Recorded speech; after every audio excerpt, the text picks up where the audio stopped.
Iyi mwumviriza ni radio Ijwi rya Amerika ivugira i Washington DC mu Kirundi no mu Kinyarwanda. Ni Fideni yo ngabo abaramutsa mugenzi wacu Alois Bigirimana dushikiriza amakuru yo hirya no hino kw'isi. Mwaramutse Fideli n'abaduteze amatwi muri aka kanya turahera kuyavugwa muri Afrika.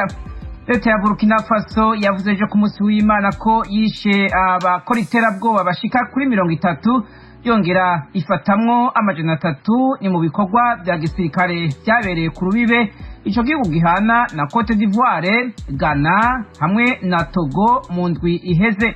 Mushkiranganji wa Burkina Faso ajejwe umutekano Maxime Kone yabwiye abamenyesha makuru ko ivyo bitero byabaye hagati y'amatariki ya 21 na 27 ukwezi kw'icumi na kumwe kurangiye. Byarimwo abasirikare bashika ibihumbi 6 bava muri ivyo bihugu bine barungitswe kugwanya abakora iterabwoba. Ibigwanisho bicira umuriro 53, amasasu atari make, imodokari 150 hamwe n'amapikipiki byarafashwe. Kone avuga ko muri Burkina Faso nyene amakambi 5 yabo bakora iterabwoba yasambuwe, ariko umutegetsi ntiyavuze nimba hari abafuye ku ruhande rw'inteko za leta hamwe n'ivyo bihugu bafadikanije muri ivyo bitero. Leta ya Kenya yaremeje itegeko rishasha riha uburenganzira bwo kwiga hamwe no gukora ku mpunzi zingana hafi igice c'umuriyoni ziri mu makambi y'impunzi muri ico gihugu. Ishirahamwe mpuzamakungu ryita ku mpunzi HCR ryarashimye iyo ngingo ya leta ya Kenya.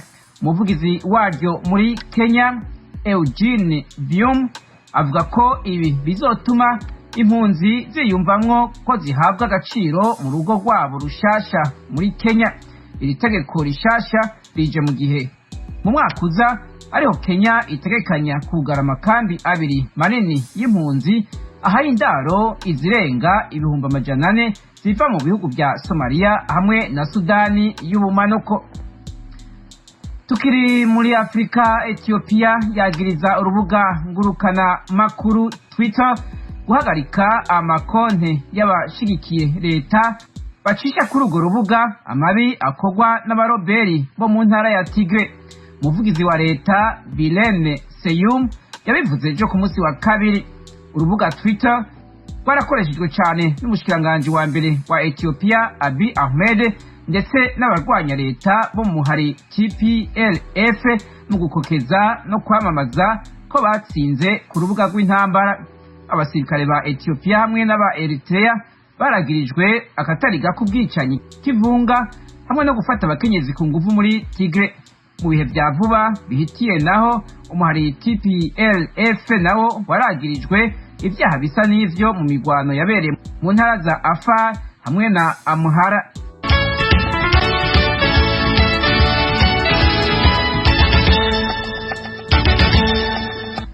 Muyavugwa mu yandi makungu hano muri Leta z'Ubumwe za Amerika, abategetsi bavuga ko umunyeshuri w'imyaka 15 yarashe akoresheje inkoho yica abagenzi be 3 akomeretsa abandi 6 barimwo umwigisha. Ibi byabaye ku muhingamo wejo ku munsi wa kabiri ku ishuri ryisumbuye muri leta ya Michigan ni muri Leta z'Ubumwe za Amerika. Abategetsi bavuga ko bafashe ukwekwa ko ubwo bwicanyi bongera bafata n'inkoho yo mu bwoko bwa pistole yakoresheje, ariko ntibashotse bavuga amazina y'abafuye hamwe n'abakomeretse. Abatalibani bari ku butegetsi muri Afghanistan hamwe na Leta z'Ubumwe za Amerika ejo ku munsi wa kabiri barasozereye inama y'imisi 2 yari kirabahuza muri Qatar. Ubutegetsi bwa Afghanistan bwavuze ko intumwa zabwo zasavye abategetsi ba Amerika kurekura amatungo ya Afghanistan afatiwe mu mabanki mpuzamakungu no mu bindi bihugu hamwe no kubakurako ibihano. Ibi biganiro byabaye mu gihe amashirahamwe y'abagira neza hamwe n'abatanga imfashanyo basaba kongereza izo mfashanyo zihabwa Afghanistan. Ni mu gihe kandi ishirahamwe mpuzamakungu ONU rivuga ko ica kabiri c'abanyagihugu muri Afghanistan bahanzwe n'ikibazo c'inzara muri ibi bihe by'imbeho. Leta z'Ubumwe za Amerika ariko ntaco yashimye kuvuga mu byavuye muri ibyo biganiro.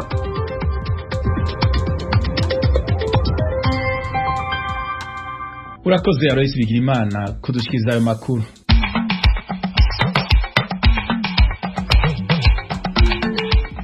ubwoko bw'umugera wa corona bwiswe Omicron bwamenyekanye ubwa mbere muri Afrika y'Epfo bubandanya gutera impungenge zikomeye mu makungu. Yamara abategetsi b'ico gihugu n'abashakashatsi mu gisata c'amagara y'abantu babandanya kuvuga ko amakungu yatwariye hejuru ku vyerekeye ubwo bwoko bwa Omicron. Icyo twiye nta numwe azi ukuntu iyo virus imeze muri iyi minsi, nico gituma rero tubona ko ibyo bihugu byihuse gufatira ibihano ibihugu byo muri Afrika Australe na Afrika y'Epfo Namibia na za Botswana. Uyo ni Dr. Christian Byamungu, muganga yanonosoye ivyerekeye abantu bibagisha barondera ubwiza bwo ku mubiri kurushiriza, amaze igihe kinini akorera uwo mwuga wiwe mu gihugu ca Afrika y'Epfo. Mu Burundi bamwe mu borozi b'inka ntibakiriye neza ingingo yafashwe na leta isaba umworozi wese kororera mu ruhongore. Makuru yo mu karere k'ibiyaga binini, leta y'u Rwanda yatanguye igikorwa cyo gutanga doze ya gatatu y'urucanco rwo kwikingira COVID-19. Ico gikorwa catanguriye mu bakora mu gisata c'amagara y'abantu n'abarengeje imyaka 50 y'amavuko. Inkuru y'umumenyesha makuru wacu Asumta Kaboyi ari Kigali. Iyi gahunda yatangiriye mu bakora mu rwego rw'ubuzima n'abarengeje imyaka 50 y'amavuko. Ku munsi wa mbere w'iki gikorwa wasangaga abaturage bataramenya ibyabaye. Ijwi rya Amerika ryageze mu kigo nderabuzima cya Bumbogo mu murenge wa Bumbogo mu karere ka Gasabo ni mu mujyi wa Kigali, risanga benshi mu bo bireba bagaragaza ko badasobanukiwe iyi gahunda. Gukingira COVID-19 byari bikomeje, ariko hakingirwa abafata doze ya kabiri. Kuri doze ya gatatu yatangijwe kuri wa kabiri, Madamu Benihirwe Alexia, umuyobozi wungirije w'ikigo nderabuzima cya Bumbogo, asobanura ko batangiye batinze kuko babanje gutegereza amabwiriza. Kuri iyi saha nta muntu twari twakingira doze ya gatatu, ariko ngira ngo byatewe n'uko amabwiriza asa nkaho yatugezeho atinze, ariko amabwiriza twamaze kuyabona n'inkingo turazifite. Tugiye gukingira Moderna umuntu kibura umaze amezi 6 ahawe doze ya kabiri. Abantu dutangiriraho ni abakozi bakora kwa muganga, abandi ni abantu bakuze bafite imyaka 50 gusubiza hejuru, abandi ni abantu bafite imyaka 30 gusubiza hejuru ariko bafite ikibazo cy'uburwayi, hano baza diabete, umuvuduko w'amaraso. Ubuse muratera urw'umuntu yatewe mbere, amabwiriza bavuga ko bimeze bite? Moderna isa nkaho ije vuba, ubu rero batanze uburenganzira bwo gutanga doze ya gatatu ku bantu bahawe Pfizer na AstraZeneca. Doze ya gatatu y'urukingo rwa COVID-19 izatangwa mu byiciro by'abakuze bafite imyaka 50 kuzamura, abafite imyaka iri hagati ya 30 na 49 ariko babana n'uburwayi budakira nka diabete, umuvuduko w'amaraso n'izindi ndwara zidakira, ndetse n'abaganga. Usibye abakozi bo kwa muganga bari basanzwe baje mu kazi, abaturage basanzwe ba Bumbogo bavugwa mu byiciro bigomba gukingirwa bo batangaza ko batigeze bamenyeshwa iyi gahunda. Aba ni bamwe Ijwi rya Amerika ryasanze ku misozi y'iwabo bibereye mu mirimo isanzwe. Ntabwo baraduha umunsi, ntabwo baratubwira ngo tujya kwikingiza. 53 ko n'umuyobozi w'umudugudu usata bitubwiye ntabwo twabimenye. Uyu munsi babakingiye simbizi. N'urukingo rwa gatatu. Rwa gatatu? Rwa gatatu simbizi. Rwa gatatu ntabwo nabije mbizi. Izambere ntacyo zantwaye, niba n'urwo rero ari bwiza simbizi. Nubwo byagaragaraga ko hari benshi mu baturage bataramenya iby'uru rukingo, hari abandi bazaga ku kigo nderabuzima bafite izindi gahunda bagasobanurirwa iby'uru rukingo bagahita basaba kuruhabwa. Ijwi rya Amerika ryavuganye n'abamaze gukingirwa batangaza ko rutabateye ubwoba kuko atari ubwa mbere baruhawe. Ko ndumvishe ari nk'izisanzwe n'ubundi nta giteye ubwoba gihari. Iyo ubu ngiye kwicara nanjye ya minota 15 nishira ndabona njye mu kazi. Barangije gukingira wowe wumva bimeze bite? Mbese nta kibazo n'Imana, ntabwo nari mfite cyumva nta kibazo. Ubwa mbere nyine kuko byabaga ari ubwa mbere twumvaga ari ikibazo umuntu adasobanukiwe, ariko amarije kuruntera numvise nta kibazo, nta bwoba kuko numvaga nta kibazo. Barangije kunkingira ndamfasha akanya 15 nyiruhuka, hanyuma mpite nitahira. Minisiteri y'Ubuzima itangaza ko urukingo rwa gatatu rutangwa nyuma y'amezi 6, iminsi 180 umuntu amaze gukingirwa byuzuye, ahawe doze ebyiri ku nkingo zikenewe guterwa kabiri na doze imwe ku rukingo rusaba guterwa inshuro imwe.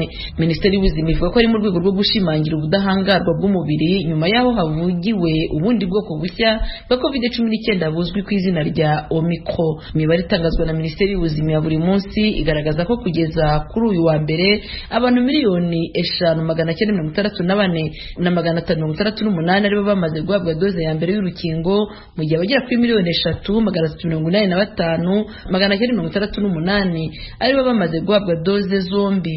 Imibare y'abahawe doze ya gatatu y'urukingo rwa COVID-19 yo ntiratangazwa kuko iki gikorwa cyatangiye kuri uyu wa kabiri. Assumpta Kaboye, Ijwi rya Amerika, i Kigali.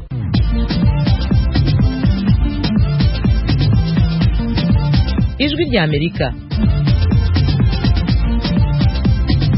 Mu munota umwe gusa uramenya amakuru ya Afrika kuri radio Ijwi rya Amerika buri munsi. Reba video y'umunota umwe ku Ijwi rya Amerika ni ku rubuga rwa Facebook ku Ijwi rya Amerika. Video y'umunota umwe gusa, inkuru nyamukuru kuri Afrika. Ni ku rubuga rwa Facebook rw'Ijwi rya Amerika. Adresse ni VOA Radio Yacu. Ubwoko bw'umugera wa corona bwiswe Omicron bwamenyekanye ubwa mbere muri Afrika y'Epfo bubandanya gutera impungenge zikomeye mu makungu. Yamara abategetsi b'ico gihugu n'abashakashatsi mu gisata c'amagara y'abantu babandanya kuvuga ko amakungu yatwariye hejuru ku vyerekeye ubwo bwoko bwa Omicron. Batangaza ko ibimenyetso bihari muri iki gihe by'ubwo bwoko bw'umugera wa corona byerekana ko ingaruka zabwo atari mbi cyane. Navuganye na Dr. Christian Vyamungu yanonosoye ivyerekeye abantu bibagisha barondera ubwiza ku mubiri kurushiriza amazi igihe kirekire akorera muri Afrika y'Epfo. Aravuga ukugene abona ibintu vyifashe muri iki gihe muri Afrika y'Epfo kuvyerekeye ubwo bwoko bushasha bw'uwo mugera wa corona. Ko tubibona ngaha twebwe nta na kimwe tubona cyahindutse mu bitaro n'abarwayi byariyongera cyane mu bihe byari biheze. Twebwe mu bitaro hose aho turi turabana dukora neza uko bishobotse kandi tugerageza no kuronka amakuru ava mu laboratoire ashinzwe kuraba iby'amavirisi nyene. Muri iyi minsi nyene cyavuze no kubabona ko iyi virisi yahindutse irahindura ukuntu ibimeze kugira ngo ishobore gukwepa abasoda bo mu mubiri bageze gukingira umubiri. Mugabo icyo batubwira nta n'umwe azi ukuntu iyo virisi imeze muri iyi minsi. Nico gituma rero tubona ko ibyo bihugu byihuse gufatira ibyo bihano ibihugu byino byo muri Afrika Australe, Afrika y'Epfo, Namibia na za Botswana. Urumva ni uko gusa bagize panike nyinshi gushika n'ubu turarindiriye gusa. Ku bushakashatsi ku vyerekeye amagara y'abantu nga muri Afrika y'Epfo abaganga bakomakomeye bari mu bwo bushakashatsi niki bamaze gutangaza gushika ubu kugira bashobore guhumuriza nk'ayo makungu afise impungenge zikomeye cyane kubijanye n'ivyo bamaze gutora ku vyerekeye ubwo bwoko. Abashakashatsi bahumuriza amakuru babwira ko batogira impungenge ariko iyo virisi nk'uko navuze abantu bafite amasemptome agereranije abo kare bw'iyi virisi turabona. Icyo baguma babwira abantu ko nyine bahimiriza abantu kugira baze kwicandagisha kandi gukaraba mu maboko hamwe no kugira ibyo bita social distancing kugira umuntu ntagire kwegerana cyane. Mu gihe abantu benshi bakigonanwa ni mu bihugu bitandukanye no mu bihugu biteye imbere gufata izo nshandago, ibintu nk'ivyo guhindagurika ko ubwoko bw'umugera wa COVID-19 buzobandanya buba. Nikiye ku bwanyu nk'abaganga canke mubona cokogwa kugira ngo ico kiza kigwanywe bikomeye naho kitozimangana mugabo bishobore kugira ingaruka ziboneka ibintu nk'ibi ntibibe aho haduka imigera nk'iyo nka Omicron bigatuma bizo mpungenge cyane mu makungu ingingo zindi zo gusubira kugabanya ingendo zikogwa mu bihugu iyo migera kubwo kuba bwadutsemwo bigabanuka. Ikeneye gukorwa nuko amavaccine yotangwa hose mu bihugu bya Afrika byinshi amavaccine ntaragera incandago inzirashikaho nyinshi. Ibihugu byinshi byo bijya bitunze n'ibyafashe incandago nyinshi amavaccine barayigungana. Ibihugu bya Afrika bivuga ati no reka twese dusangire ko kino kiza kifashe twese. Urumva iyo ni intambwe ya mbere kugira ngo abantu bagere vaccine bose abantu benshi kugira ngo tugire icyo bita immunity ya community yose. Hama abantu bazoguma bandanya bagira ubuhinga kurondera kwiga umugera wa COVID ukuntu wifashe n'ukuntu ugerageza kugira ngo ukwepa abasoda mu magara yacu bageze kudukingira icyo bita mutation niwe ihindura ukuntu yitwara kugira ngo umubiri ntuyibone kandi utegeze gufata bijya duserere two mu mazuru no mu mahaha birengeje urugero. Banategeza nyine kugira bijya byo kubona gukaraba no kugerageza kwevita kugira mu magurupe menshi abantu bari kumwe. Muri make cyane mu kurangiza muribaza ko mu minsi iri imbere ukuri kuzoba kumaze kuja hanze kumbura izo mpungenge zikomeye ziko zirekanwa n'amakungu zigashobora kugabanuka bona ko ari ubundi bwoko bushobora kuba budakomeye ku buryo bonanirana ku njanjo ziriho bukakwepa n'abo basirikare b'umurimo ariko muravuga muribaza mu minsi iri imbere amakuru menshi azoba yamenyekanye kuri ubwo bwoko. Icyo turabyibaza kandi turabikeka ko bizoshobora kuboneka ko uko iminsi igenda irahera niko abantu baguma twiga tukamenya umugera ukuntu wifashe kandi baza ko amakungu yose azogera aho nayo bisubira ko bakabona ko ibihano bafatiye bino bihugu atari byo ko ibirisi ari kimwe n'izindi kandi babona ko icyo bavuga ni uko tuzobananya tubana n'ibirisi nka kurya tugira virisi ya gripe igumeza ko amasezo aguma yihinduka. Turabashimiye cyane murakoze. Murakoze nawe.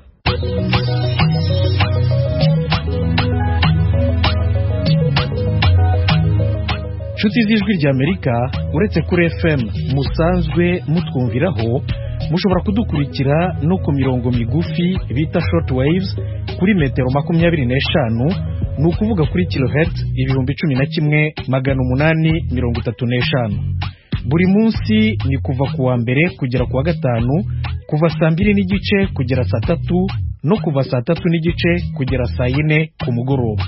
Kuwa gatandatu ni kuva saa 12 kugera saa 12:30 ku mugoroba.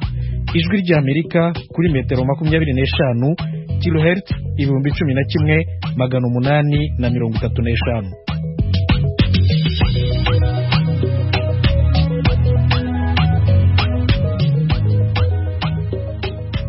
Mu Burundi bamwe mu borozi b'inka ntibakiriye neza ingingo yafashwe na leta isaba umworozi wese kororera mu ruhongore. Mu ntara ya Bururi bamwe mu borozi bavuga ko batashoboye kwitegura uko bikwiye bagasaba kongerwa igihe. N'inkuru y'Ijwi ry'Amerika yabateguriye yifashishije inshuti zayo mu Burundi mwishikizwa na Desire Atungimana.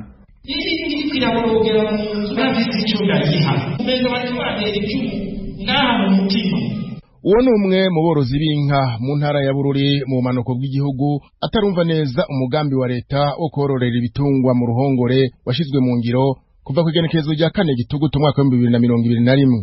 Kuva iyo ngingo rero ishizwe mu ngiro n'umubabaro udasanzwe ku borozi bamwe bamwe babona ko inka zabo zigiye kwicwa n'inzara.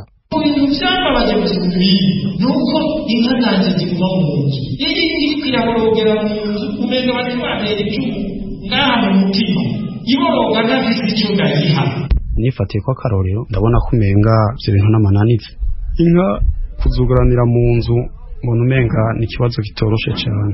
Ubu honyine birinda binanirana urabona nk'ubu tuvuye mu gihe cy'iki inka zirashobora kukugora ukabura ubwatsi uziha aramezi 2 cyangwa ukwezi kumwe gusa kwiki. None nk'ubu umuntu agiye kuzugarana ikiringo tutazi kanaka nimba ari imyaka n'imyaka turabona ko bitazokoroha. Hari n'abandi borozi b'inka n'ibindi bitungwa bo muri yo ntara nyene babona ko harimo akarusho ko gutungira ibitungwa mu ruhongore. Barizeye ko uko iminsi igenda bazoza baramenyera naho umuhini mushasha utera amabavu. Ikintu cyo kikije ari gishasha cyateye imisuhero n'ingorane ariko turabona neza ko tuzosanga bidafitiye akamaro. Turiko turayishira mu ngero nyene kuvuga ko rakarasho n'umwanya mutoya biragoye kuvuga mugabo ikintu bagize nuko barekuye abantu bagashobora kuragira iwabo bakazitira cyo n'akantu gatoya borohereje abantu rero bariko barazitira ku mitumba yabo ufise iwe akazitira uhafise. Harakaruje kwari gutungira mu ruhongore kuko ntikikubuzaniye ibuca ntikikubuzaniye icyo wikorera ariko nuko baduhaye umwanya muto ukuzirimira kandi byari byiza kororera mu ruhongore. Bamwe muri abo borozi basaba leta y'u Burundi gusubiramwo iyo ngingo ikabongera ikindi kiringo cyo kwitegura kugira uwo mugambi uranguke neza. Aborozi bakabona ko habaye gusamara kw'abajejwe intwaro ku rwego rwo hasi batanze icegeranyo kitari cyo cingene aborozi biteguriye uwo mugambi. Ibyiza kubahiriza imigambi ya leta kuko kandi hajeho n'abantu baraba ku mutumba mbega ubwatsi burakwiye mbega tugenda gute mbega tugorera ubwatsi bukabanza bugakura. Umugambi mu bisanzwe ntiwari mubi ubwo abantu ntibiteguye bikwiye basanga abantu benshi batarari mu bwatsi n'abariko baraburima bariko bari mu bu ntiburakura. Iyo babotanze ikindi gihe w'umwaka canke imyaka 2 kugira abantu bitegure bikwiye. Umushinga amateka yatowe mu ntara ya Bururi arakurira inkoni ku gishitsi abanyagihugu muri iyo ntara ko atakiringo kizongerwa akaba ari nyishu y'ikibazo yahawe mu nama nshinga amateka inyuma yo kubariza abaserukira ibijanye nuko ico kiringo cyo kongerezwa. Twebwe tukibaza hariya mu nama nkenguza amateka mu nyishu bampaye kandi bati niyo myaka 3 twongeyeko twayongeyeko kubera bisabwe n'abashinga amateka n'abakenguza amateka bavuka mu ntara ya Bururi. Ico kibazo rero cyama gituruka i Bururi gisubiza inyuma ingingo z'igihugu ico kintu ni mu gishyire mu ngiro kuko iyo myaka 3 twayibongeye kubera aho mwashize imbere bari babisanzwe. None rero banyabururi dutahure nk'uko abandi batahuye tubifate nk'amakuko itegeko ry'umukuru w'igihugu ryarasize